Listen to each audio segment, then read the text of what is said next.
আমি তো আসলে মানে অনেকগুলো মিডিয়ামে কাজ করেছি। বড় পর্দায় হলে আসলে মানে আরো অনেক ইন্টেন্স একটা ফিলিং, ডেফিনেটলি আরো ইন্টেন্স একটা ফিলিং, অনেক আরো বড় একটা অডিয়েন্সের কাছে কাজটা পৌঁছে যায়। এবং দেখি কি হয়। আজকে রিক্সাগার্ল বের হচ্ছে, ভালো লাগছে, আবার ভয়ও লাগছে, আবার অনেক এক্সাইটেড। আমি প্রত্যাশা করি বাংলাদেশের মানুষ মেয়েটাকে দেখবে, যাদেরকে নিয়ে গল্প তারা দেখার সুযোগ পাবে। যেটা অমিতাভ ভাই মাত্র বলছিলেন যে আমরা ব্যবস্থা করছি যাতে রিক্সা চালকরা দেখতে পারে, তাদের কাছে একটু পৌঁছাতে পারলে ফিল্মটাই আমি ভেরি হ্যাপি। অবশ্যই আমরা তো আসলে আমরা নিজেদেরকে অনেক ভয় পাই। কিছুদিন আগে লুঙ্গি নিয়ে কোথাও যাওয়া যাবে না এরকম জিনিস হয়েছিল। এরকম তো হয়।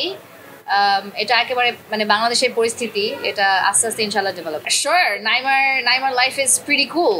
আমি কোনো কিছু আমি গল্পের শেষটা আমি বলে দিতে চাই না, কিন্তু নাইমা যেই জায়গাটাতে গিয়ে পৌঁছায় সেই জায়গাটাতে যদি আমি পৌঁছাতে পারি আমার লাইফে, তাহলে বেশ গ্রেট। আর্ট কোনো দিন পারফেক্ট হয় না, আর্ট কোনো দিন কমপ্লিট হয় না। এবং যারা আমি মনে করি যারা আসল আর্টিস্ট তারা সবসময় নিজের আর্টের খুঁত ধরতে পছন্দ করেন। এবং আমি কন্যা রাশি, আমি অনেক খুঁত ধরতে পছন্দ করি। সো আমি এখন গিয়ে যতবার দেখবো ততবারই আরো নিজের পারফরমেন্সের খুঁত ধরবো। আশা করি এটা আমাকে আরো বেটার হতে সাহায্য করবে।